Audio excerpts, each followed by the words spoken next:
ce studio de King FM ñu yegg nag ci li nga xam ne mooy tënku xibaar yi flash bi ak Corombaar Ndiaye plaisir la moom it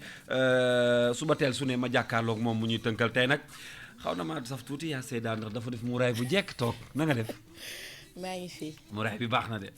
waaw. kon baax na et puis ni mu rouge nii. c'est top. waaw. barde woon naa de waaye gën naa barde. merci. voilà barde woon naa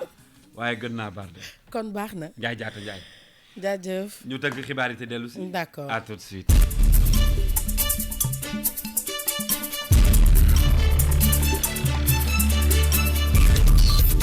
Toute l'actu sur King FM.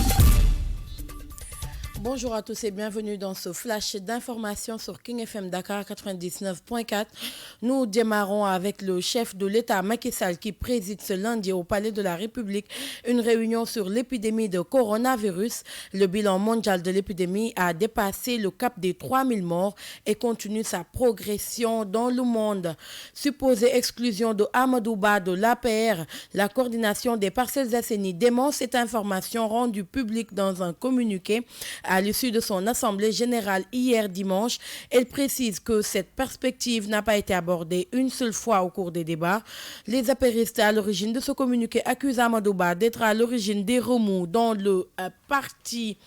La douane a saisi encore ce week-end de faux médicaments d'une valeur de 60 millions dans la région de Kaffrine. Ces opérations déclenchées au mois de février ont permis de mettre la main sur des médicaments frauduleux d'une valeur cumulée de plus d'un demi-milliard.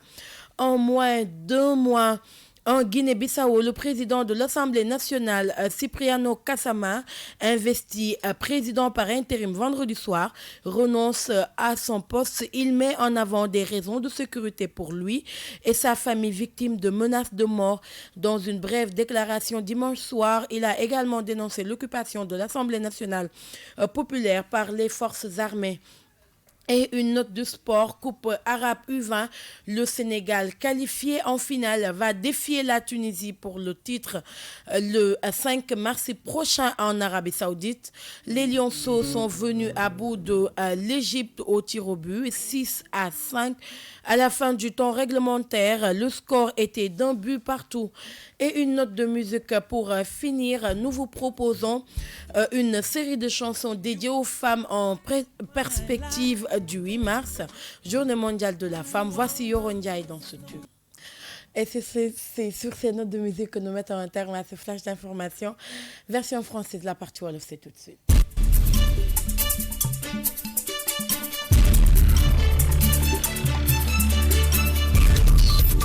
yéen a ngi déglu King FM ci 99.4.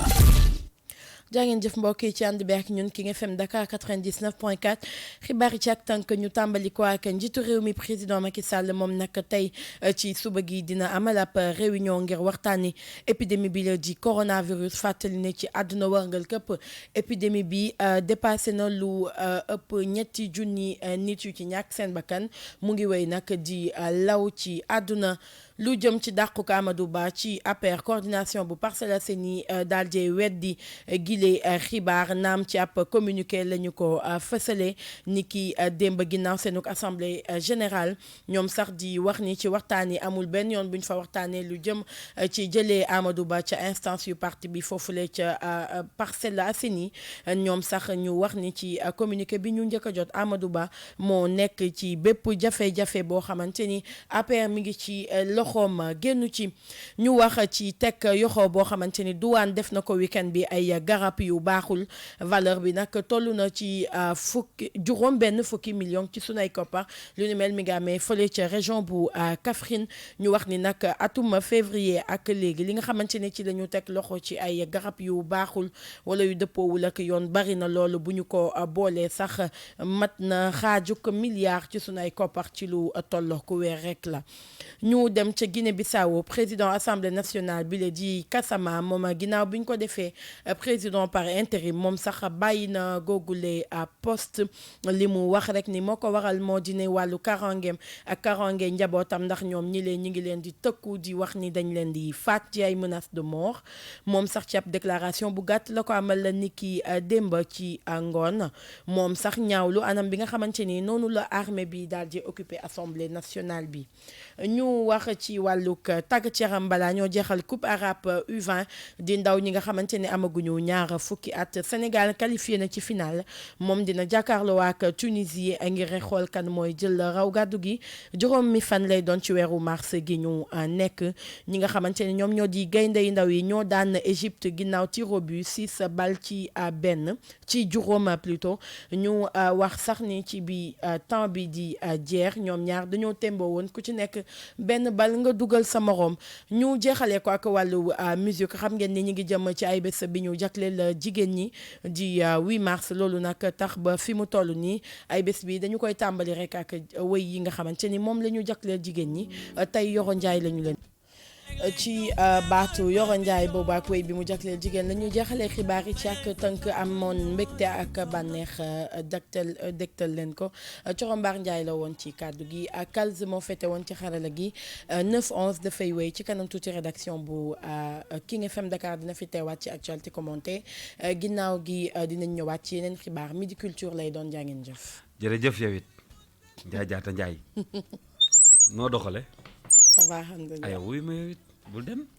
xam nga di dinaa wax ak yow mois bi seen mois la waaw c'est pour les femmes oui macha allah jigéen moom ci àddina bu ci ñàkkee daanaka àddina boobu moom déedéet mën naa tukki rek du dem de wax dëgg yàlla fii lu fi baax ñu xëy ci àddina bi ñu ne ana jigéen ñi ñu ne ñi dem nañ man damay xaru jar na ko de ay xaru de jar na ko donc demee ma dem ànd ak ñoom ay góor yi kese du dox sax boobu àddina saful dara mi ngi noonu espérons que nag li nga xamante ni lépp moom la ñuy moom moo wundu cofeel gi nit ñi am ci jigéen li wundu jigéen ñi di jur imam yi di jur président yi di jur ñëpp espérons ñu xam réellement loolu lan la suñu valeur ñun ñooy ñan parce que c'est bien quand même de célébrer la femme parce que ay jigéen ñi ay jàmbaar lañ ko elles sont nombreuses ces dames yi nga xamante ne ñu ngi sonn pour seen njaboot gisuñu borom kër wala ñi seen borom kër dëddu ñi am affaire ak des hommes irresponsables ñi am affaire ak un homme démissionnaire muy sonn ci njabootam donc jigéen ñooñu tey ñoom la ñuy jagleel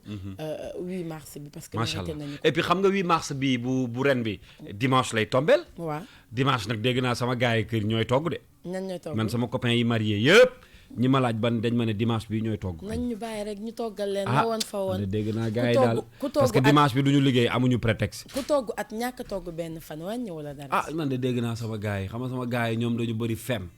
dañuy xëy le matin defaral madame ndekki dimanche bi après dugg ci waañ bi togg ils veulent bien am nañu yéene mais mënuñu loolu nga foog nañ togg rek ñu toggal loolu nga foog sama waa ji dégg naa mooy togg dimanche bi di ñëw moo aye waaw 10 mën naa ne de 10 de mën na moom dégg naa mboroxe bu baax la war a toggal madame moom de mën na ko di moom mën na lañ mu ko waxal rek xam naa ni mën na ko sama grand original oji grand ngi ni toog mais 10 nu mu demee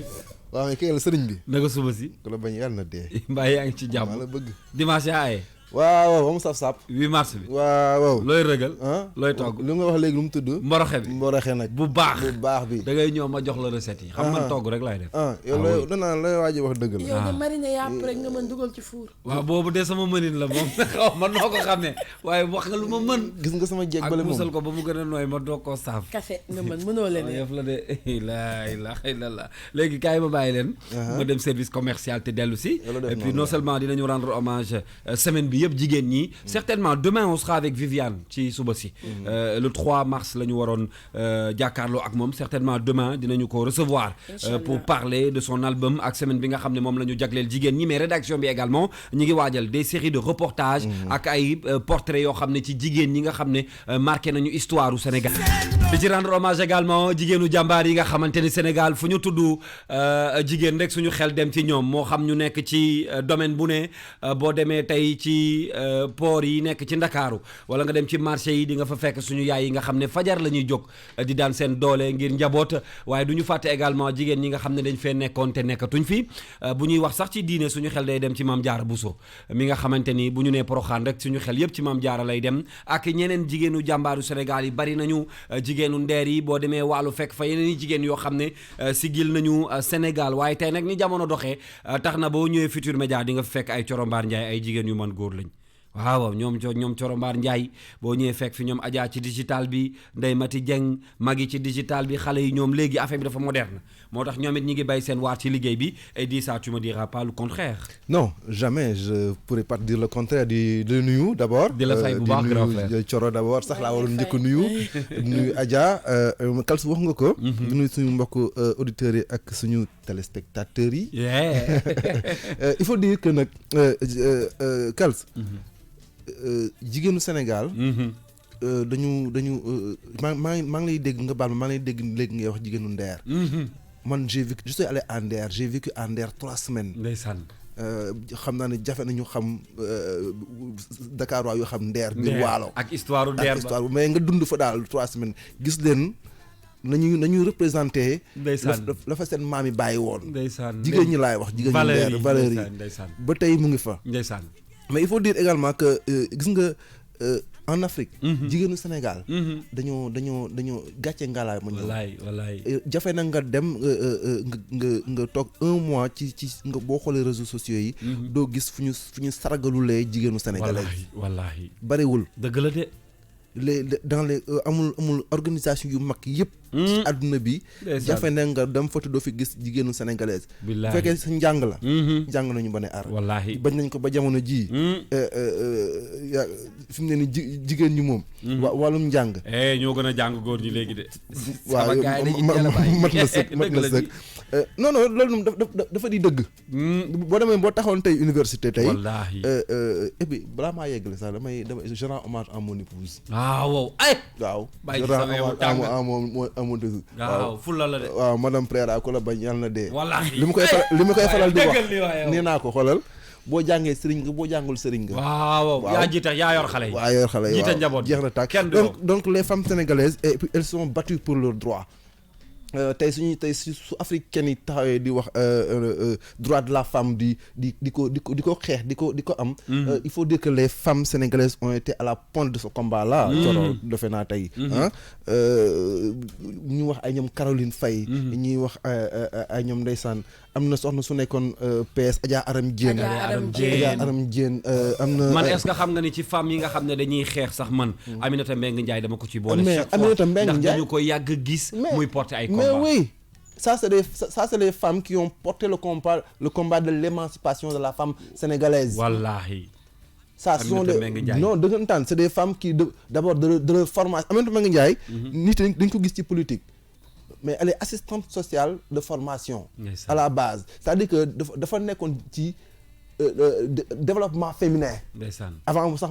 ñu koy ràññee. ci waxu politique ay Aïssata Tall Sall. et puis ñooñu ay jàmbaar Eva Marie Coll Seck ay Caroline Faye. ah ouais. il y a eu des Caroline Faye ici.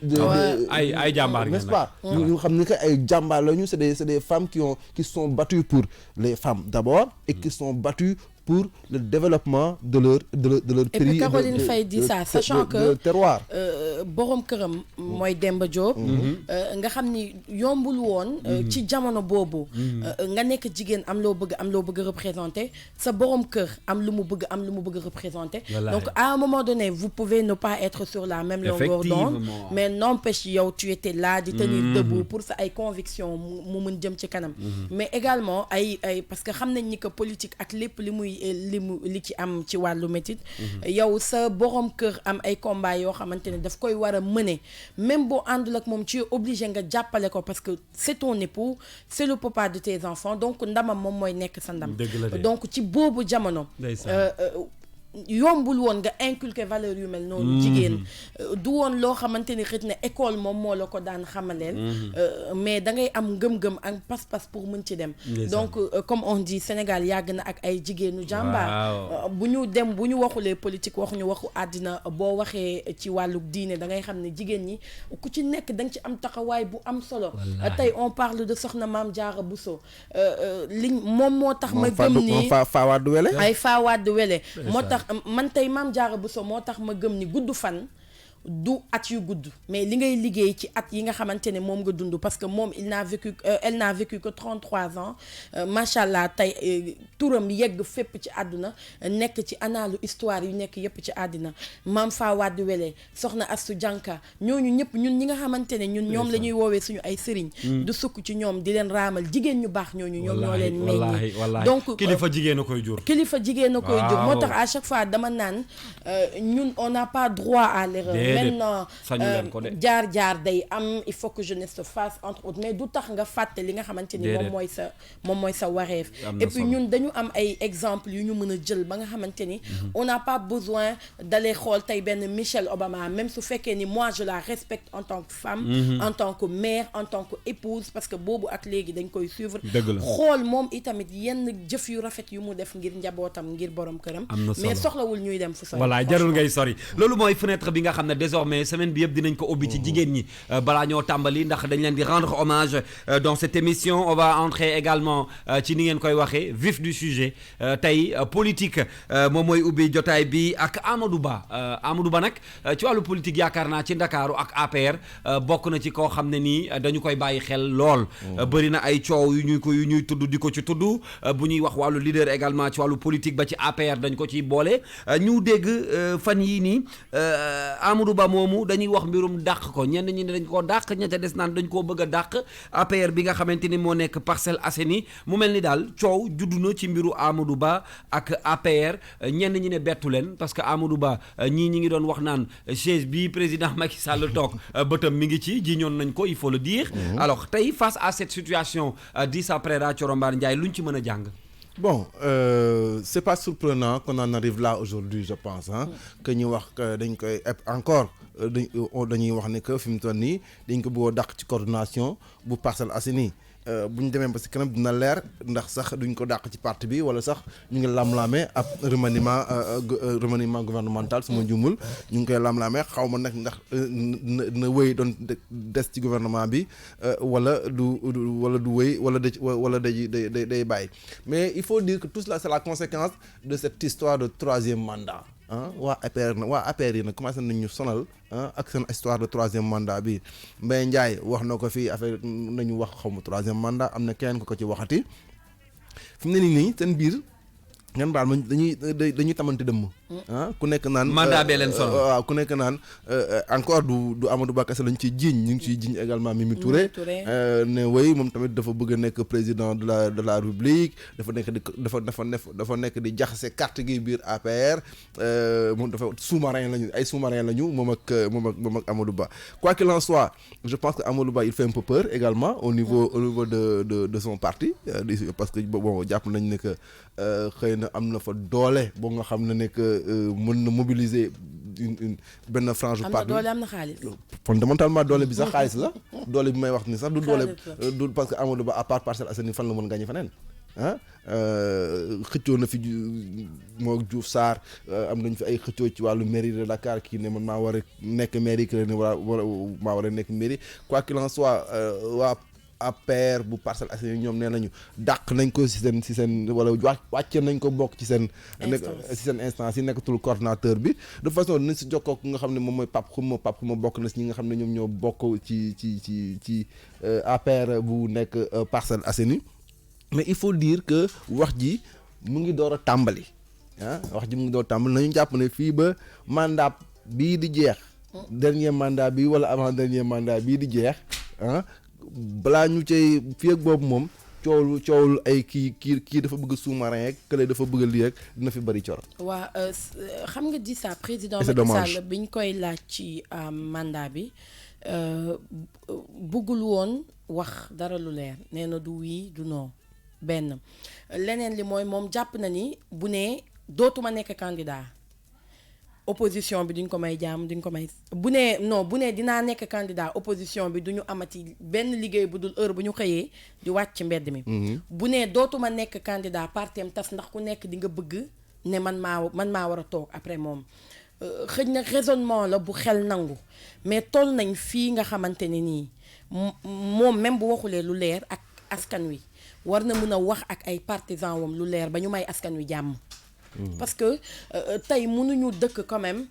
ci bi ñu falee président Macky Sall ak léegi ça fait 1 an 24 février la woon ba tey ñu toppaat nekk ci coowu mënuñu di politique éternellement c'est-à-dire on xalaatuñu coono askan wi ak yooyu noonu yëpp mais depuis loolu ñu ngi nekk ci politique débat politique waxu politique loolu benn la ñaareel bi mooy APR di ça foog passé wam rattrapé ko parce que parti la boo xam ne dafa juddu rek daw dëgg la toogul dëgg la raamul doxul dëgg la APR dafa juddu rek daw waaw donc manque d'organisation boobu moom moo leen di rattraper la troisième chose mooy ay kuy mënuñoo bokk mbalka man j'estime que ñi nga xamante ni leer na leen ni dañu am ambition au lieu ñuy tas parti jàmbur bu dee wóolu nañu seen bopp nañu ber seen daara dëgg la wala ñu mën a tenir un discours de vérité à leur boss qui est le président de la République ñu xam fu mu féetee parce que pour man tey APR tas du intérêt président Macky Sall moom aussi war na mën a wax ak ay naataangoom ba ñu xam tey bu ma fi doon jóge kat war nañoo mën a dem ci ay primaires je sais pas moi ñoo xam ni ñu ko organiser ba xam ni tey bu demee kii la ñuy voter pour mu nekk fi mais tey à ce rythme APR mooy tas bu ñu demaatee ci beneen élection dañuy lajji ñu fal keneen ñu perte 10 perte les teg comme ni ñu koy waxee donc je pense que tey li jot mooy ñoom ñu organiser wu xam mais réellement ñi nga xamante ne mënatuñu ànd ak moom ci dëgg mënatuñu ànd ak moom ci loyauté ils ont leurs ambitions ils ont envie de quitter le navire qu'ils prennent leur courage à deux mains ñu quitter nekk ci seen bopp te encore une fois ñu may sénégalais yi jàmm parce que mënuñu nekkaat ci 5 ans de campagne électorale 5 ans pour parler de politique, 5 ans pour nous tympaniser avec un 3e mandat, 5 ans pour nous parler que du président Macky Sall, que de Amadou Ba, que de Aminata Touré. Moi, j'estime qu'il y a plus important que ça. Bien sûr, Thioro, je suis tout à fait d'accord avec toi. Il y a 1000 fois plus important que ces histoires de personnes. Fondamentalement, c'est une histoire de personnes. Des personnes qui se disent, c'est moi qui dois être là, pas lui ou l'autre. Bon, est-ce que le président de la République aujourd'hui, ou bien le chef de l'APR aujourd'hui, est-ce que ça aujourd'hui amna doolewu ci biir parti bi doole wax leen hey yam leen benn place ba pare ñu déggal ko est-ce que amna doole bi waaw ça aussi c'est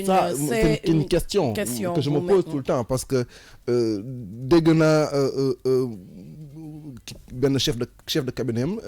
ginnaaw sorti John ak Mbaye Ndiaye mu ne wéy ñooñu dañ leen war a dàq ci parti bi parce que voilà mais ñi pour man li nga wax rek la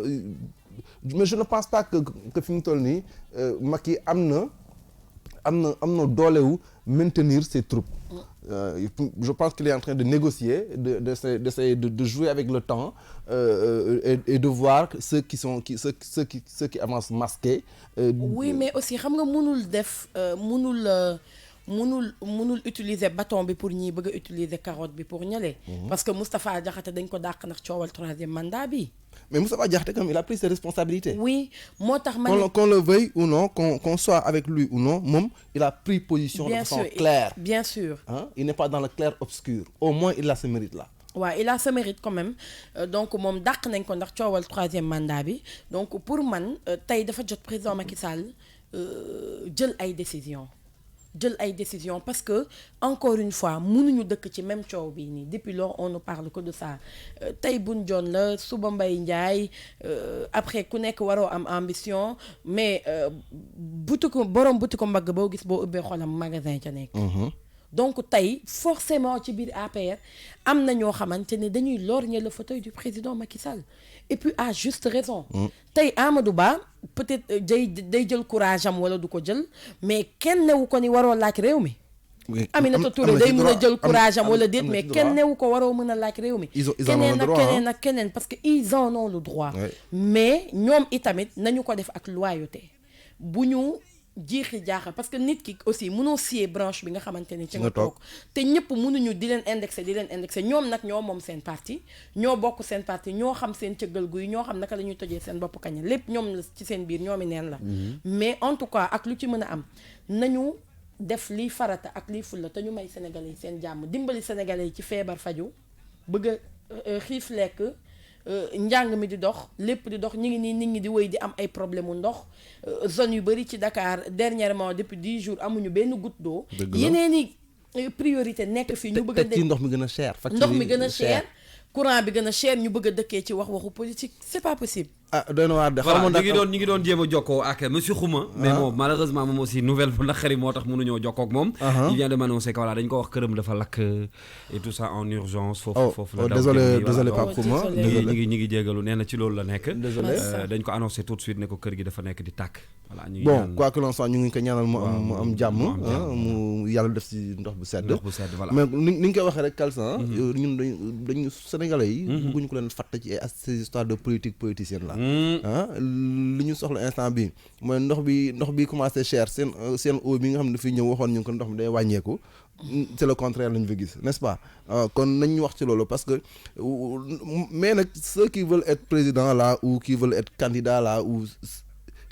nañu am fit man je rends hommage un peu à Macky Sall parce que moment bi mu demee ba mënatul nekk biir PDS. dafa garde courage am en takk fitam taxaw jàmmaarloo ak ñoom. moo ko indi fi donc nag góor nag góor sama maam daan na góor bu fa fit yu jógee na dem woddu ji. sama maam de loolu la daan wax jigéen ñi sax am nañ fit léegi. waaw sama maam daan wax ne góor moom. fit bi bu fa jógee moom na doon wadd ji kon donc tey je pense que c'est un débat qui n'intéresse pas trop qui n'intéresse pas trop les Sénégalais mais on ne peut pas ne pas en parler pour la bonne et simple raison que quand même on parle du mandat du président de la République, on parle quand même de la présidence de la République, de quelqu'un qui peut-être dans un avenir proche va diriger le pays. balaa maa dee ñu naan wéy duñu gis ñu ku mun diriger dëkk bi bu fi Macky Sall jógee bi fi Abdoulaye Wade nekkee loolu lañu daan wax bi Abdou Diouf nekkee tamit loolu lañu daan wax mais Thioro y a combien de Sénégalais yu gën a jàng ñi fi nekk nit ni tekk si dëkk bi Sénégal wàllum njàng daaray lëg la gudd nopp jaru fee jaay. dëgg la bu nag ndaw nga fiy gis juddoo fi jaru fi màgg mosul dem France mosul dem fenn fii la jàngee ba yëyi kayit. yor ay lijaasam kon mën naa yor réew mi. kon nag bon je pense que c'est pas il faut qu'on revienne à l'orthodoxie, qu'on revienne aux choses sérieuses et les choses sérieuses pour moi c'est prendre en charge les problèmes des populations, c'est-à-dire l'eau, l'électricité comme wax nga ko sànq. Le panier de la ménagère, tout ce qui tourne autour de des problèmes de Sénégalais. Alors dañuy dem Babacar Lo Ndiaye moom c'est un conseiller technique du président de la République. Macky Sall mi ngi ak ñun ci téléphone bi Babacar Lo ñu ngi lay nuyu bu baax am mbégte ànd ak yow ci suba si ci King FM feggoo ak Thioro Mbar Ndiaye ak Dissa Prera waxtaan bi nag ci suba ak léegi monsieur Babacar mooy waxtaanee coowal APR mais surtout bu Amadou Ba bi nga xam ne booboog léegi ñu ngi koy wax jógee ca Parcelles déjà naka nga jàngatee situation bi Babacar. waaw mais salaamaaleykum d'abord maa ngi nuyu ñëpp. dina nuyu Kalsi yow mi nga xam ne yaa ma invité. jërëjëf. nag les Sénégalais. waaw comme ni ma ko jàngatee mooy comme ni ko Sénégalais yëpp gisee dañoo xëy démb gis benn communiqué waa APR Parcelles signé ko. tànkaafu ku ñu naan Amadou Ba le camarade Amadou Ba voilà léegi nag man mënuma cee sori ndax secrétariat exécutif wax ci li nga xam ne tey ñoom waa Parcelles moom lañ bëgg waaye di wax la ne actuellement man lu ma gëm mooy l'union fait la force man de loolu laa gëm l'union fait la force Amadou Ba nañ ko indi à la raison fekkee yi muy def gis nañ ne loolu baaxul parti bi nañ ne ko lii kat mooy orientation parti bi président li mu soxla mooy son programme 5-3-5 bi ñu jëm ko vulgariser maanaam à travers le pays je crois loolu mooy lu gën. D'accord monsieur Ndiaye monsieur Lo Ndiaye voilà Thioro Mbar Ndiaye la ci kàddu gi maa ngi lay nuyu. gis nañu itamit wax nga ko coow li nga xamante ni moo am foofule ci APR bu Parcelles Assainies ak ki nga xamante ni moom moo di Amadou Ba waaye ginnaaw loolu dañu gis ni du rek seen ay jeunes xëj na ñoo am lu ñuy ñaxtoog lu ñuy sàkku mais même au sein de l'APR da ngay gis ay kilifa yoo xamante ni ils parlent pas le même langage ku ci nekk boo génnee ci média bi à la limite tu tires à boulet rouge ci sa morom coowal troisième mandat bi nga xamante ni ñëpp ñu ngi koy soulever Mbaye Ndiaye en parlait Boun Dionne en parlait ak Diouf Sarr qui parle pas le même langage ak ñoom ñuy tuumaal Mimi Touré ak Amadou Ba ne dañu nekk ci ay tractations di yàq parti bi ak yeneen est-ce que jàppoon ni jot na quand même président de la République wala chef de parti bi nga xamante ni moom moo di APR di Macky Sall mu jël ay dogal yoo xamante ni ay mesures yoo xamante ni dina tax quand même qu'on puisse dépasser ce cap et puis passer à autre chose boo xamante ni mooy gën a urgent. mais son excellence le président Macky Sall jël na dogal xanaa kay neel jëlatiwaat dogal ndax bu ñu fàttalikoo 31 décembre président Macky Sall wax na nee na dañu concentré wu ci li nga xam ne moom lay liggéey li nga xam ne tey sénégalais yi moom lañ ko falee mooy lan mooy naka la ñuy def tey pour satisfaire la demande des sénégalais. je crois que loolu mooy priorité mais pas ñuy wax waxi mandat wala ñuy wax ma Samba wala ma Demba li am solo mooy tey muy man muy yow muy keneen ak keneen yaakaar gi ñu am ci président Macky Sall ba fal ko 58%. je crois que loolu mooy priorité bi aussi mooy nekk ci kaw ga ñu nekk Saloum ñu nekk feneen ak feneen ci Sénégal jéem a gis seen bopp ci courant bi ci ndox mi ci électricité bi ci éducation bi je crois que loolu mooy priorité mais pas ñuy wax ci ay waxi mandat nag man du ma ci wax ndax président wax na ci lu mu ciy wax ba pare ñi nga xam ne nag dañuy wax ci waxi mandat fekkee dañoo am seen agenda bopp mais nañ am seen courage à 2 mai comme ni président defee ak 2008 kenn dem créé parti fekkee ñoom dañoo am ambition yàquñu kenn ku am ambition ku mu neex na nga am ay ambition loolu nag ki nga xam ne da nga am ambition nekk ci biir di yàq loolu nag wax dëgg fa yàlla man d'accorduma ci loolu te président Macky Sall ci boppam moom li mu wax mooy ñëw leen vulgariser li nga xam ne moom la ñu Sénégalais yi sas loolu daal moo laa xam ne man mooy sama gis-gis. est-ce que ci biir APR moom président Macky Sall cër bi nga xamante ne réellement moom lañ ko war a jox ak gëdd bi ñu ko war a jox nañ ko parce que à la limite on a l'impression que faalewuñ ko et que kàddoom ça compte pour du beurre parce que bu fekkee ni bu dara xewee mu jël ndogal du tere ay gens récidivés est-ce que réellement jox nañ ko cër bi wax. mais APR c'est un parti discipliné te ku xam APR de toute façon di nga xam ne APR maanaam ay détails ñoo koy ébranler non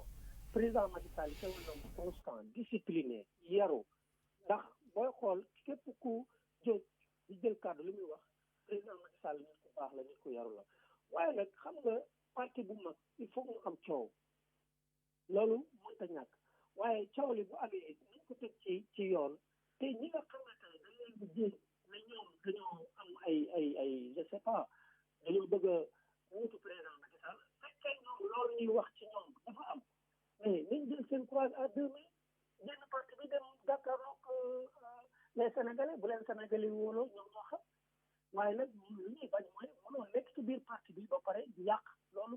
man je ne suis pas d'accord c'est ça. d'accord d'accord xëj na pour jeexal mën nañu xaar fii ak ay fan yu néew xëj na secrétariat exécutif national bi dajawaat ngir ñu mën a jël ay xëj na ay mesures wala ñun ñu mën a amaat ay xibaar ci coow yi nga xamante ne moo nekk ci biir APR. waaw xam nga man je ne suis pas membre du CEN waaye li may wax rek sama njëlbeen wax mooy l'union fait la force man damay woote à la raison ñëpp ñu xam ne tey la priorité c'est la demande des Sénégalais pour man loolu mooy priorité comment faire pour satisfaire la demande des Sénégalais yi nga xam ne am nañ ci ñun confiance on pense qu'on gère les détails yii ñuy wax ni yëpp nañ ko jël tegee nale woo Amadou Ba à la raison ñi nga xam ne tey ñu ngi leen di tuumal liggéey li nga xam ne mooy l'orientation du président de la République ñu leen woo à la raison mu xam ne kat président Macky Sall lii la wootee gat bi mooy lan comment vulgariser son programme 5-3-5 liggéeyal ëllëg. D'accord merci beaucoup monsieur Ndiaye. merci beaucoup. jaajëf. jërëjëf Babacar ñi ngi lay gërëm bu baax a baax ci disponibilité bi ak ànd bi nga àndoon ak ñun ci waxtaan wi. merci jërëjëf. jërëjëf ñu ngi koy gërëm bu baax ma fàttaliwaat ni moom conseil technique la bu président Macky Sall ca présidence kaddu yaa ngi noonu di sa préra dafa mel ni de temps en temps ñoom suñuy wax ñoom ñëpp c'est pour non seulement défendre le président Macky Sall mais t'as comme l'impression que APR amul benn problème. non après problème kese la yow Thioro wax na ko léegi c'est clair et c'est son passé qui le sa benn fan moo lay nuyu Amadou Kébé nee na ma waxal ma di sax moom laa bëgg message baa ngi nii. ne ko maa ko raw non c'est Thioro wax na ko léegi APR dafa nekk passé moo koy rattrapé ndax gis nga boo sauté ay étapes. boo sauté ay étapes faw yëf yi rattrapé la tey jii comme je dis. xëy na sax président il fait ce qu'il peut ou bien le chef de l'APR fait ce qu'il peut pour retenir ses troupes mais c'est difficile peut-être pour lui et boo xoolee boobu léegi àdduwu ci en fait publiquement en fait àdduwu ci et je pense que sax gëmul sax mu àddu ci fii ak fan yi di ñëw parce que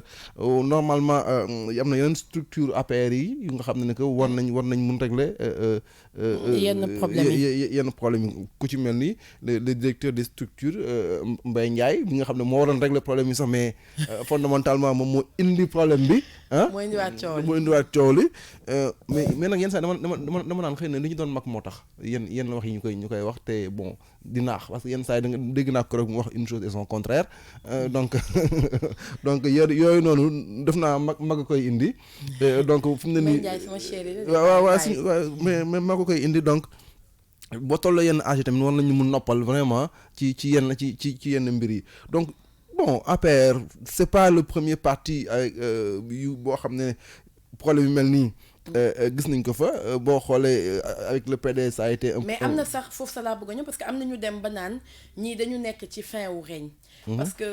PDS liñ naan bu géwee reppee ci xare lu mu jiin da koy xeeb. dëgg la PDS ci moment wam yu mujj coow bu ne am na ko. dëgg la. Farba Senghor fii Massamba fee Mademba fee problème bu nekk amoon na ci biir PDS ba ni ñu perdre pouvoir donc tey même sur les réseaux sociaux quand tu suis les débats ngay nekk ci forum yi et tout da ngay gis ne que ñëpp dañ la naan ñii de il paye rien pour attendre ñii de dañ nekk di jeexal ñii de parce que moi ce qui m'écoeure dans tout ça dit ça mooy qu'on a l'impression que les politiques ne duñu xool passé en fait ils n'ont pas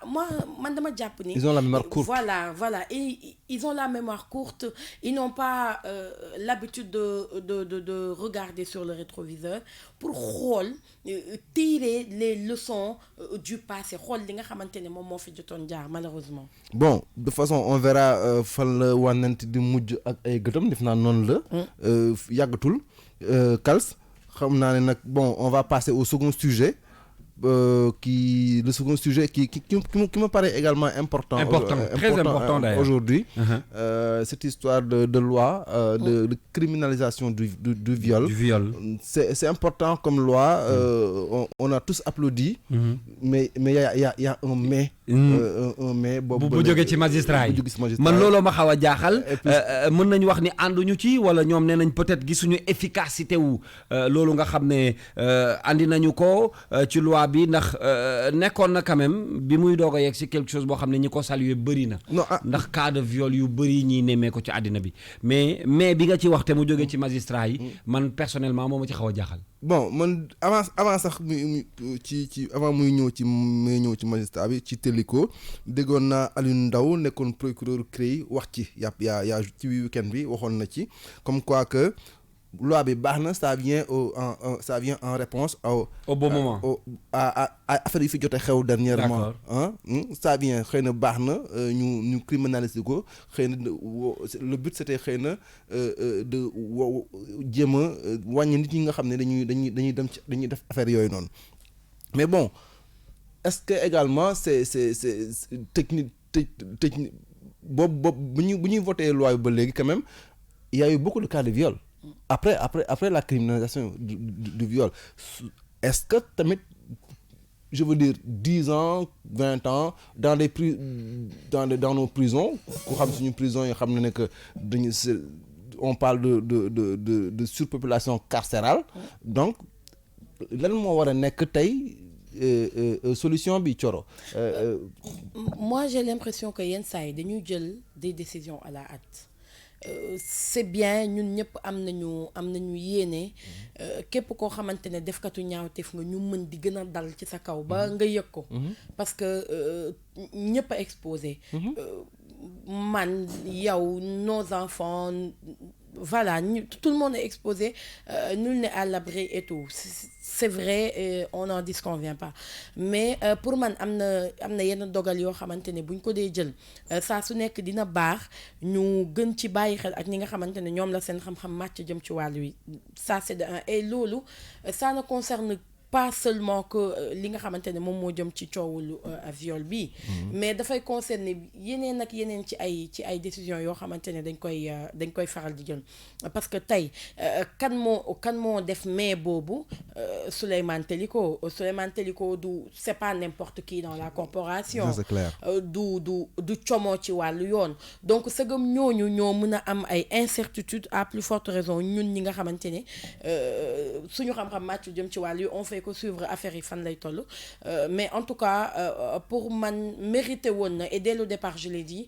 mérité woon na ñu xool faisabilité yi xool ko saytu ko seetantal ko ba nga xamante ni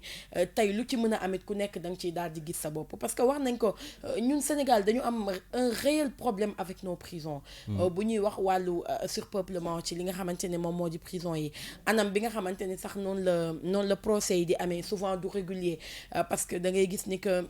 lépp du daje pour ñu mën a amal procès yi ci périodicité bi nga xamante ni moom la waree lu jëm ci wàllu longue détention préventive lu jëm ci mandat de dépôt tout azimut yi yooyu yëpp ñu war ko waxtaanee tey donc je pense que bu ñu amee ñun problème yooyu yëpp ak fi ñu toll bu ñuy jël yenn dogal yi quand même war nañ ko seetantal ba ku ci nekk daal di ci mën a gis sa bopp. Moi je pense que la loi Latif Gueye waroon nañu servir d'exemple. Loi Latif Gueye, le but de la loi Latif Gueye c'était de criminaliser le trafic et je pense que l'usage de la drogue ou bien des drogues. C'était bien de pouvoir le but à la base également c'était xëy na de protéger la jeunesse sénégalaise. C'est louable. C'est louable mais on s'est rendu compte à l'épreuve que loi boobu dem na ba nga xam ne dafa feesal kaso yi ak ay xale yoo nga xam ne ko mënoon nañu leen xëy na am neneen nu ñu leen jubbantee ba nga xam ne du ñu feesal kaso yi ba am ay problème donc je pense que ça boobu waroon na nekk exemple avant ñuy engagé affaire bi ba pare léegi nag li ñu war a def mooy xool nan la ñuy def ba nga xam ne que loi bi naam dina fi des waaye ñu fexe ba nga xam ne que également kaso yi du feesaay boo nga xam ne que dinañu bafouer wala du ñu respecter li nga xam ne mooy droit wu ñi nga xam ne ñoom la ñu denc foofu parce que tamit il faut dire que yóbbu leen si kaso bi xëy na c'est pour dëgg la c'est pour protéger seen je veux dire c'est pour tëj leen si kaso bi baax na mais tëj leen si kaso bi également il faut nit yi xam ne que c'est une façon également pour indi leen ci yoon bu baax c'est une façon également pour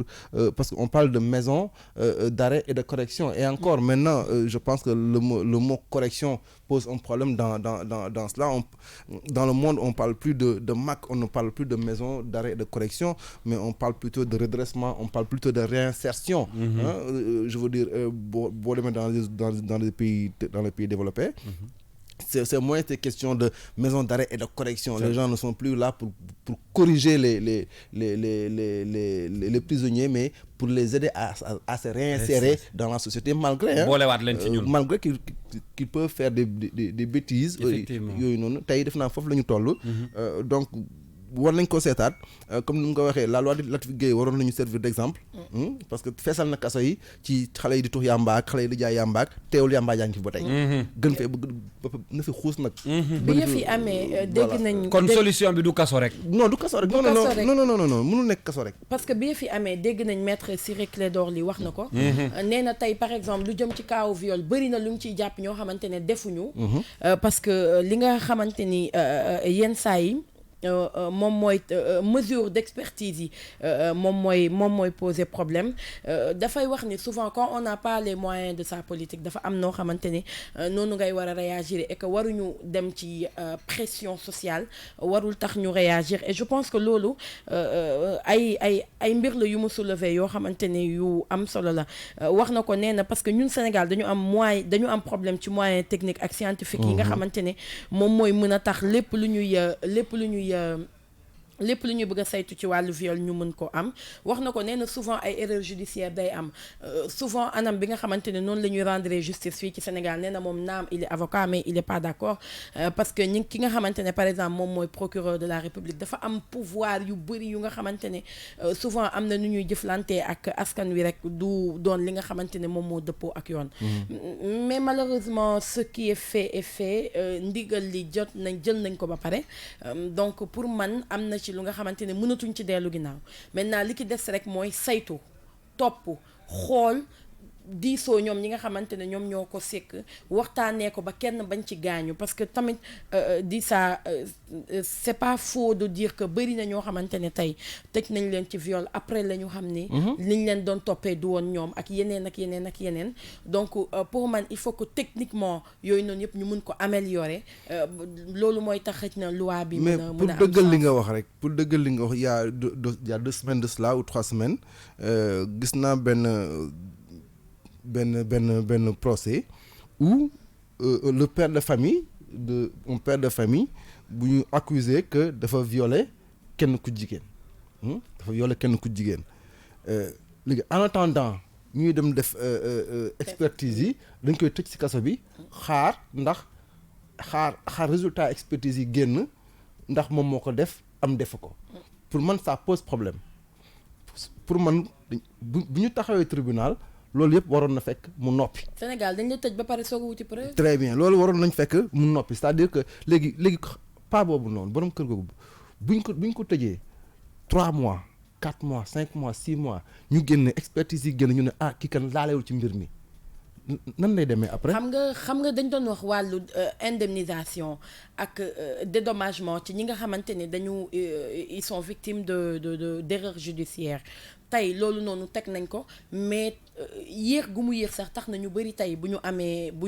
leen loolu dalee après duñ fa dem pour xëj na ñu fay leen ak yu mel noonu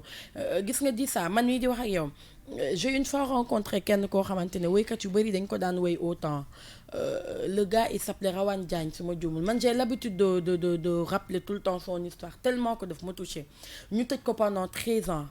ou 14 ans mu perdre et ses femmes et sa fortune et ses maisons lépp famille wam yëppam sa vie man dama ko gis 3 semaines après ma lire sur l'Observateur que moom jugé nañ ko et wax nañ ni que lépp li ñu ko doon toppee masu ko woon def kooku tey alalam yàqu na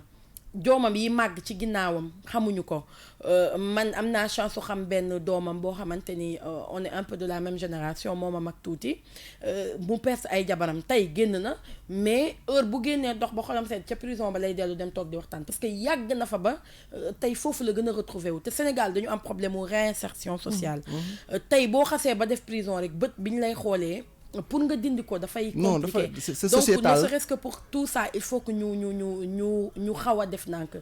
man j'ai vu quelqu'un boo xamante ni il s'est suicidé parce que nekk na comptable ci benn entreprise pendant plus de 20 ans ñu xëy tuumaal ko ay mbiru luubal ak yu mel noonu tëj ko bi ñu demee ba xam ne du woon moom bi ñu ko jugé bàyyi ko làkkat ak fiertéem bi mu génnee dafa xaru parce que xajatul woon ci société bi mënatul xool jabaram mënatul xool ay doomam donc tout ça ay problème la yu nga xamante ne tey pour man lu ñu war a mën a éviter la donc machine bi nga xamante ne techniquement moom la ñuy soxla pour mën a firndeel ay affaires yu bëri il faut que yooyu yëpp ñu liggéeyaat ci encore une fois et que ñu def ndànk ci mbiru viol yi parce que et également il faut qu'on évite les règlements de compte les règlements de compte une histoire par exemple une fille sort de sa maison une histoire de fait divers bu mu di sort de sa maison rencontre un gars coro waxtaan ak waa ji yóbbu ko seen kër mais présente ko yaayam ñu waxtaan yaayam ne ko bon mun na ko wax dama ko bëgg inviter reer ñu dem reer yi 2 heures de temps plus tard waa ji indiwaat ko yaay ji yuuxu xale bu jigéen bi mu ne ko noo daf ma sàkku waa kañ ba jàpp waa ji dóor ko yóbbu ko police ñu jël waa ji tëj ko ci kaso bi ñu taxaw ci kanamu tribunal bi yaay ji ne non kii daa sàkku sama doom ñu ne daf maa sàkku waa ji ne non sàkku ma ko pourtant moom présenté yaayam man nag moom a àndoon dem reer yi moom sax elle a été consentante xam nga loolu dafa doy waar dafa jafe kuy wax dëgg ku néew ma kii moo am. maanaam yaay ji àndoon na ci génn bi. ànd na ci reeri bi. ànd ci reeri bi mais xam nga détails yi ca des xale bu jigéen bee ko nangu. moo ko nangu foofu ndax viol am na fa nag. non Lamine nee na déedéet. ndax am na fa. wala ndax amu fa on sait jamais. on sait jamais loolu ñoom ñaar rek ginnaaw yàlla ñoom ñaar rek ko xam mais nan la ñuy def tey pour gérer situation yu mel noonu ah mun ngaa xuloog ma Demba si koñ bi nga la xuloog ma Samba si koñ bi xëy suba comme ni ko xale yu jigéen waxee tëggal ko Bercy ça peut arriver on dit pas que c'est vrai. mooy tëggal ko Dakar Arena ça peut arriver donc bu yooyu bu amee yooyu yëpp en fait man dama jàpp ne que. le 4 avril rek. kon xam nga yooyu te am na ñoo xam ne ndeysaan bu coow lu bare dañuy muuma dootuñu mën a wax. am na ñoo xam ne boo leen tiiñal rek. non du ñu mën wax am na góor yoo xam ne boo leen nee yaama rek. non dootuñu mën wax. dee nañu gis nga Kals man. tuuma baaxu ci góor. am naa benn maître bu ma jàngal man primaire. dafa dóor doomu jàmbur yaay ji ñëw yuux ko ci kër gi fa la jaaree crise cardiaque jaaree fa dee parce que gor la am na yoo xam ne xaju ci donc il faut qu'on arrive maintenant à gérer ce problème là ces situations là c'est très important. loolu noonu yëpp nag moo nekk ci mbiru criminalisation viol bi loolu la ñi seen xam-xam màcc jëm ci wàllu yoon loolu la ñu wax que dañu dox ci pression sociale parce que jigéen ñu bëri ñu ngi ko doon sàkku man jigéen laa je peux être victime de viol tey ou demain. sama doom mën na ko les hommes également ils sont victimes de viol et tout mais li am solo mooy yenn décisions yi bu ñu koy jël nga xam ne dafay am poids bu am solo ci dundinu doomu aadama bi dañ ko war a xoolaat saytu ko seetantal ko pour man c'est important. et encore une fois wàllu viol bi comme ni ko maître Demba Ciré Bathily waxee ni ko Souleymane Teliko waxee ñoom ñëpp ni ñu ci yëkkatee seen kàddu mooy machine judiciaire ni muy doxee ci Sénégal dafa xaw délicat. boo demee dans les autres pays tëj mooy exception bàyyi mooy règle ñun nag tëj mooy règle bàyyi la mooy exception on te met en prison pour avoir volé un poulet on te met en prison pour avoir volé du net et tout c'est-à-dire ñun dañu utul beneen solution pour yar askan wi bu dul tëj te mënuñu ko malheureusement te mënuñu ko amuñu moyen mënuñu ko parce que amuñu moyen yi suñu prison yi fees ñu nekk ci condition yi métti dañ lay wax ni boo demee Rebeuss par exemple ñëpp paracétamol la ñuy naan ak feebar boo mën a am émeute yi amoon Rebeuss il y a 1 an ou 2 ans am na benn waay boo xamante ni moom bi muy nekkee Rebeuss moom affaire passeport ak yooyu noonu visa lañ ko jàppee woon mu dem Rebeuss mu feebar fa ñu jox ko paracétamol xawma la nag lan finalement ñu piqûre ko piqûre bi infecté loxo bi ou tànk bi ñu yóbbu ko CTO ñu amputé ko ci koo xamante ni détention provisoire la woon le temps de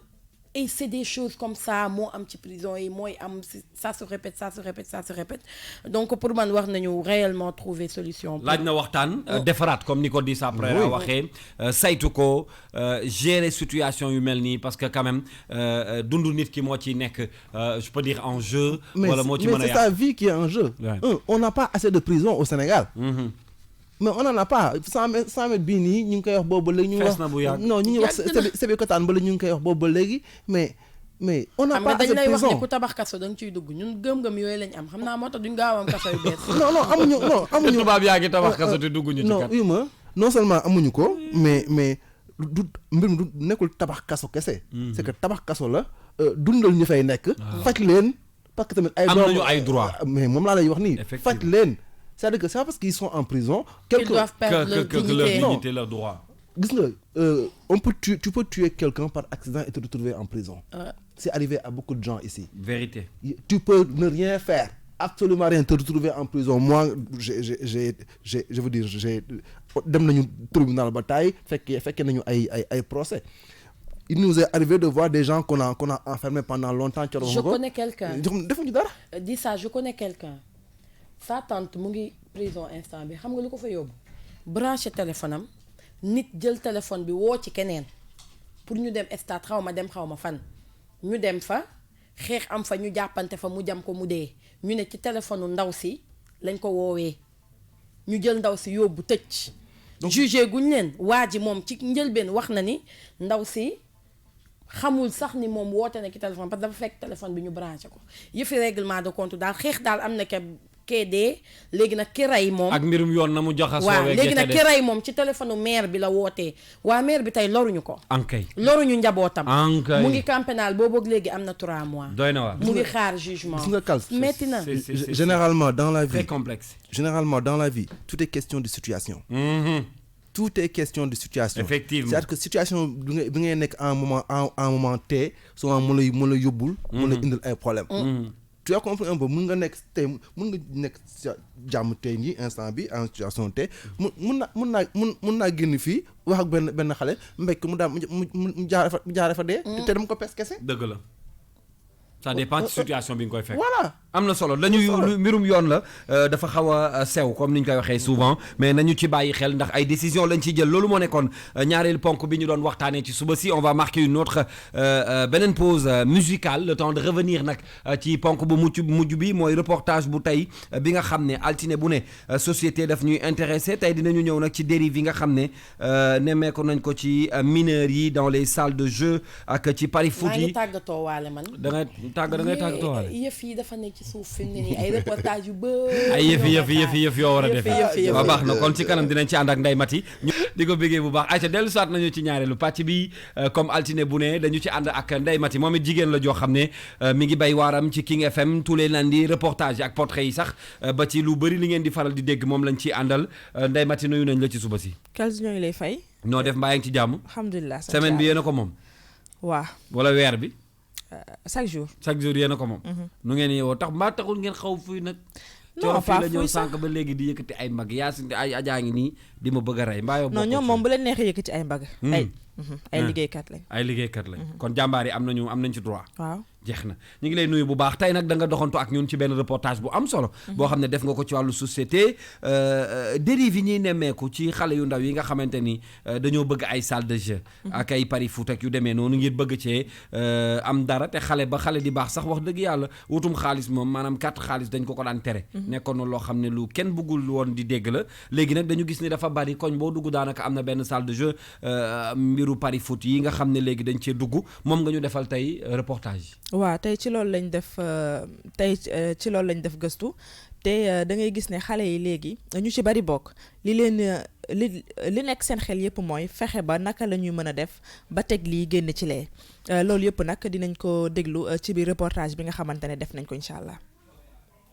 Dis ça, c'est un sujet très intéressant. C'est très intéressant. Des dérives par rapport aux enfants mineurs yi ñuy seetlu ci pari foot yeeg yooyu. li ci gën a garaaw mooy léegi Kals soxlaatul sax ngay dem taxaw ci kiosque bi. sa téléphone. oui à partir de ton téléphone. oui il paraît. booy léegi foofu la ñuy taxaw. ci biir téléphone yi la ñuy jouer. damay bañ a wax turu affaire boobu. kooku foofu ñu koy jouer. la ña ca des. ba pare dem ci transfert d'argent ba. waaw récupérer fa seen xaalis. nii kon jaratul ngay dem. non jaratul sax souvent ngay dem ci kiosque bi taxaw di cocher di def affaire yooyu noonu. est-ce que du ma application bi du ma ko télécharger. booy daal boo bëggee dégg maa ngi ci comme motum xaalis ba léegi. waaw et puis booy lu ñuy doyee xaalis bi. mais moo tax dafa dangereux waay. c'est dangereux parce que si des enfants se mettent à parier à ce point-là. paresse lay andi. non taaye lañ leen di jàngal. oui ça paresse. oui c'est yu paresse yoo xam ne am xaalis te doo sonn. voilà am xaalis te doo sonn bëgg lu yomb. donc dafa doy waar donc lu jar a seetlu lu jar a gëstu la. jàpp naa ne nguur gi dina ci taxaw. fexe pourtant am na ay lois yu tere Paris à un certain âge. mais comme ni nga ko waxee sànq Kals. loi naam baax na. waaye mun ko appliquer ko daal mooy sens appliquer ko ni mu waree. wala également wala am doole wala am pas-pasu appliquer wu également appliquer ko def naa lu am solo la. am na solo on va aller écouter ce reportage bi nga xamante ne ni Ndeye Mati Dieng defal nañu ko ci mbedd mi doxantu ci et puis ñu dellu soit nag ñun doog a développer sur ce sujet.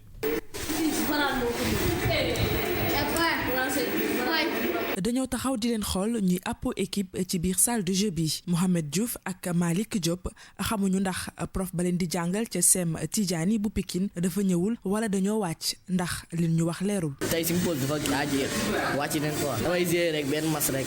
maa jàng ma wàcc ñëw fii 100 francs am na ay 100 francs am na ay 200 am na ay 1000 man moom sama yaay loolu yëpp ko moom. gune yeeg salle de jeu yu ñuy fréquenté dem ba di fa carte xaalis Alioune Badara Fall nii la ko gisee. salle de jeu yi conséquence logique la rek parents yi mënatuñu téye seen kër yi moo tax chaque jour dañuy dem ci salle de jeu yooyu noonu di fa fréquenté ba accro gisaat nañ fi leneen lu nekk ci wet gi muy ay pari foot bu ñu jógee ci salle de jeu yi ci pari foot lañ jëm bu ñu jógee ci pari foot yi dañuy màgg dañuy tàmm carte PMI la ñuy jëm ci kaw. Omar Talla ni xale yi farlu dëgg mooy tax ñu mucc ci bërëb yi ñuy carte xaalis. ñi nga xam ne dañuy yor salle de jeu dañuy xooli xale yi fa ñu nekk donc dañuy ñëw ba ci école bi daat fay uuf donc ba tax na xale bi su tàmmee foo boobu bu waroon a jàngi sax amaana mu daw jàng dem toog ci salle de jeu ba li gën a dangereux pari foot mu ngi toj dëkk bi xale yi bu ñu am 200 bu ñu am 300 bu ñu am ñu ngi koy teg ci pari foot xale boo ci fekk mu ngi braaye programme pari foot et ay ndaw suñu nekkee ci réew dañ la war a woon exemple ci koom-koom nan lañ koy am. ngir dakkal mbir mi le nguur gi dong moo ci mën dara di kàddu yi ñaar ñi. état bi moo ci war a fàggandiku parce que état bi salle de jeu boo dem bëgg koo tëj soo demee da lay génneel autorisation am ni la état bi moo ko autorisé. policiers yi jël leen yar leen mais ak nu ñu leen di yaree parce que néegul maanaam jël leen dóor leen wala muy loolu noonu di leen defloo naka sudul noonu da leen di woo rek xam nga xamal leen lii nii carrément xale bu amul 18 ans war a jouer. salle de jeu boo gis mbaa kiosque de jeu yi bind nañu fa ci mbind mu xonk moins de 18 ans maanaam ku matalugul fukki at ak juróom-ñett du fa dugg waaye lii xew moom leneen la ñoom ñooñee mbojo mbojo gi ñoo fay ëpp. est-ce que problème bi respecter âge bi ko war a def la wala dindi ko fi wala wàññi ko wala sensibiliser leen parce que tamit ni ko xale yi waxee ci reportage bi di Saprera ak Ndeye Mati boo demee ci salle yi am nañu seen ay papier ay kayit yu leen di firndeel ni am nañu ci droit def ko ñi ngi wane ni également ni boo amul 18 ans waroo koo def léegi c'est tellement accessible à partir de ton téléphone donc où se trouve le problème réel? Il est à plusieurs niveaux. À mon avis, il est à plusieurs niveaux. D'abord, au niveau de l'éducation des jeunes. Il y a 10 ans peut-être ou 15 ans en arrière, jafe woon na nga gis ay jeunes yu parier je veux dire temps yooyu paris sportif sax am na. fawum egaat ñun lañ daan fooy. waaw amoon na paris ci wàllu football ak yooyu mais ba def naa paris sportif la tuddoon xam nga lan sport daal la tuddoon. mais léegi paris yi ci ëpp nekkul ci PMI bi ci affaire de football la. yi ci ëpp ci affaire de football la xale yi dañuy sant match yëpp ils sont sur internet. ils sont à la télé. donc dañ ciy xam sax xëy na mag ñi duñ ko xam. boo xoolee mag ñi les grands parieurs mag ñi ci ay PMI la ñuy nekk. ci ay PMI la ñuy nekk. PMI wax nga dëgg mag ñi effectivement ci ay fas la ñuy nekk. pourtant paris sportif ci wàllu football yàgg na fi. yàgg na fi mais tey jii c'est les paramètres yi ñoo changé calce. nee naa la sànq xale yi tey soxlawuñu sax dem ci kiosque ba taxaw fa. di kii da ngay gis naa xale yoo xam ne c'est à la portée. non ils ont leur smartphone ils ont l'application dañuy jouer gagner xam dañuy xam seen gain ñaata la dem ci transfert d'argent ba encaisser seen xaalis de seen poche. te xale yi léegi ñoo ëpp soxla mag yi de. dem seen yoon. le problème ce n'est plus maintenant que état bi ndax moo war a sévir état bi mënatul sévir. ci loolu li war kañ mooy fi mu toll nii ku nekk sa kër nga fexe ba sa doom yow bu ci duggee it mu am fu mu ci yem parce que dina jafe lool nga surveiller ko ci wàllu pari ci lu mel ni Ndeye Mati. dafa am koo xamante ne ci biir reportage bi dafa wax mbir mu am solo mu ne léegi nekkatul xale yi pour ñu mucc léegi yombul parce que da ngay gis koo xamante ni dafay dem ba fu jege école mu ubbi fa salle de jeu ce qui fait que ni xale bi bu jàngulee rek day dem subitement dugg ñoo xamante ni seen xaalisu ndekki li ñuy jël di ko parier nga gis ne mbir la moo xamante ne xam nga en fait xale 1000 francs xale boog bu ndaw 2000 xaalis la ci moom 5000 xaalis la ci moom nga teg léegi 300 keroog maa ngi ciy wax ak teg Dominique moom xaw ma parieur la xaw ma lan la nee na 300 ngay teg gagné 7500. xoolal loolu ci xale boo xamante ne au fait day dem ba mujj gi daf lay jàngal fen ñaari xale yu ñu laaj kenn ki nee na non suñu professeur ñëwul kenn ne non dañoo wàcc da lay jàngal fen benn ba pare nekkatul ne nekkul mbir moo xamante ne parents yi au fait gëw ma ni ñoom mën nañu contrôler xale yi parce que di saa xale yi amoon fukki at ak juróom ci ginnaaw xale yooyu amatul xale yi léegi am nañ fit bëgg nañ xaalis teel nañu xool naka la ñuy mën a def ba am xaalis léegi kon état bi moo war a jël ay mesures am xale yi léegi dañoo rax dara de dañoo rax ay xale plus lañu ki nga xamante ne mooy nguur gi moo war a jël pourquoi pas ni ñuy nekk ci tali bi di xool ñi nga xamante ne nekkuñu ci yoon nañuy dem noonu xale bu ñuy gis ngay jënd nangam ñu kii ko tere ko contrôle parental aussi am na sa téléphone doom mën nga nekk à distance nga koy contrôler ñu fexe daal jël ay mesures ba nga xamante ne lii nii xale yi dinañ ci bañ a dugg parce que mbir la moo xamante ne di saa dafa yàq xale dafa yàq xale non ça moom c'est évident day yàq di nga taayal di nga teel a bëgg xaalis de façon les enfants ou les adolescents parieurs maintenant à Dakar mu ngi fi ne xuus yow da ngay toog gis benn grand place boo xamante ne ay juugu paa toog di parier di foo xoolal loolu mais xam nga paa yi sax on peut comprendre paa yi on peut comprendre que c'est des parieurs mais c'est des enfants parieurs quand même c'est dangereux hein benn ñaar xëy na lu état bi mën def ndeymati moom laaj mooy fexe ba nga xam ne que autour des écoles autour des établissements scolaires mu fexe ba nga xam ne cantine de paris yooyu wala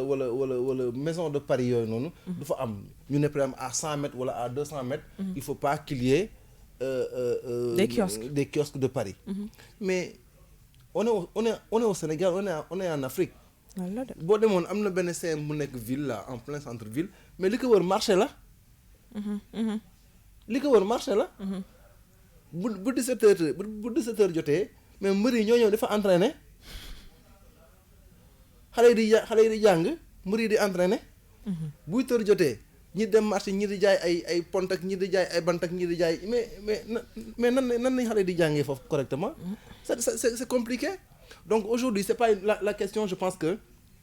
nguur gi mënatu ci lu bari parce que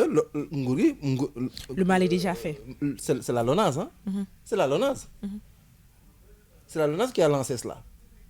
donc bu fekkee LONASE moo ko lancé LONASE nguur gi la lor nañu de LONASE nguur gi la donc bu fekkee nguur gi moom xanaa mu tëj te gëwuma ni LONASE na tëj mbir mi kals donc du coup LONASE bu tëjoon fii paa yi ngay gis ñu marche donc lu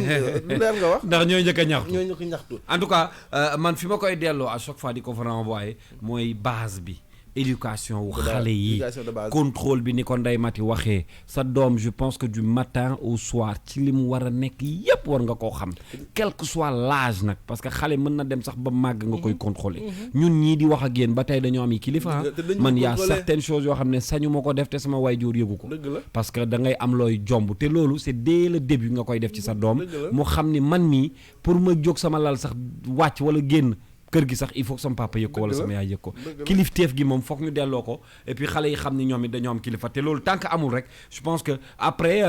oui LONASE dafa warul jox autorisation ça c'est l'état et c'est des choses yoo xam ne dafa jiitu ñun suñu ay bëgg-bëgg nekk na fi ba noppi boo ko naree xeex tu risques peut-être di fanaan ci mbedd mi mbaa nga dem ci kaso yi voilà donc yow gérer sa njaboot rek jéem koo contrôler jox ko éducation bu baax te xam ni pari foot ak la ca des ak pari yeeg pour am mu xaalis loolu moom tayal lay andi jeunesse boo xam ne dañoo tayal moom maara day taali la ci am dëkk yàlla bu mu am ak ñàkk jàng voilà bëgg lu yomb yow xëy toog yor sa téléphone rek bëgg am xaalis te doo jóge fi nga toog xale yi noonu lañ koy defee léegi yomb na de nga xale bu xëy rek yow xaalis bu dul jeex xam nga bu doon loolu lu ñu fi def ñun ñi jar naa laaj de ñu dem kër ga yor téléphone yi yow fajar gënuñu ñoo muus gënuñu ñoo xam nu ñuy compter gënuñu ñoo jàng it waaye jeex na tàkk kat dafa jar a waxtaane Ndeye Mati am na solo mais xale yi ñoom foo lañ ko jàppee ay am na si ñoo xamante ni business lañ dañuy liggéey foo dañuy liggéey xale yi dañuy liggéey am na si ñoo xamante ni dañuy liggéey de dañuy dem salle de jeu sax def ay équipe yow xool xale ak xale ngeen def équipe yow foo jëlee xaalis bay parier sa morom gagné nga remporter gain bi après suba ngeen ñëwaat du teewaat da ngeen di ñëwaat jouer te mbir mi léegi xale yi ndaw yi sax dañ ko comprendre man ànd naa ak sama benn cousin bu tuuti barki démb ci benn kii ci benn multi kii ci benn multi service dama dugg rek mu ni ma fii 100 francs ngay joxe ñu defal la 1 minute 100 francs il a compris le jeu il a compris le jeu bon maintenant de façon comme je dis contrôle parental c'est vrai mais yenn saa ndeysaan parents yi tamit kal si ndeysaan yenn saa li xale yi di xam ci téléphone bi sax wala ci nouvelle technologie bi yenn saa ñoom ñi seen bopp duñ ko xam duñu xam sax naka la ñuy def pour contrôler seen ay téléphone doom duñ ko xam. dëgg la donc c'est comme bu fekkee sa doom. sa doom ngeen laa xam li xew téléphone. man sama yaay barki démb lay doog am WhatsApp yatul un mois. gis nga donc. sama yaay. voilà bi ma amee WhatsApp yàggul. moo tax ay audio 45 minutes day waxtaan la may envoyé ay waxtaanam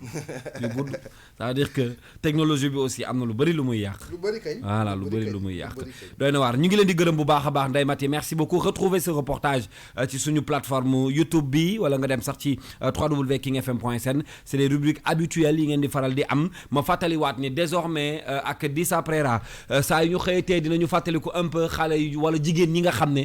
marqué nañu histoire u Sénégal ndax dañu nekk ci mois de mars 8 mars nag balaa moo yegg si xëy na d'ici vendredi dinañu am benn plateau spécial bu ñu jagleel jigéen ñi laataa loolu ci rédaction bi dinañ leen proposer ay série de reportages ak ay portraits yu jëm ci jigéen ñi nga xam ne seen way daf fee des ba tey raison pour laquelle ñun dinañu dellu soit ci seen ay jaar-jaar ak rédaction bu King FM di leen gërëm bu baax li des ci jotaay bi daanaka xanaa mooy li ci yéene kaay yi dans quelques instants tey nag aw sekk lañ ciy àndal sama waa ji dégg naa dafa demoon dëkk ba. waaw sama waa ji de tey dafa. sëñ bi Seck waaw sëñ bi Seck de dafa amoon. ay yëngu-yëngu waaw. waaw jàng ya waaw ab cekkeen na fi nekk ba tey rek. daa bàyyi da ko jox beneen cekkeen. waaw da ko jox beneen cekkeen rek kon mi ngi des ci kër gi ba tey. waaw kon des na cekkeen ba tey mais jàng yi nag waroon nañoo yóbbaale waaw waroon nañoo yóbbu de. waaw dégg naa toj na ko nag. nag waroon nañoo yóbbaale dégg naa toj na ko de. na ko bu ma yóbbaale woon. waaw di saa nekk sama wet. dëj na ko des fois ñu aal ma micro bi ma xaw a daaj. en tout cas tas na ko tasar de. waaw tas na jàngee. waaw tas na jàngee.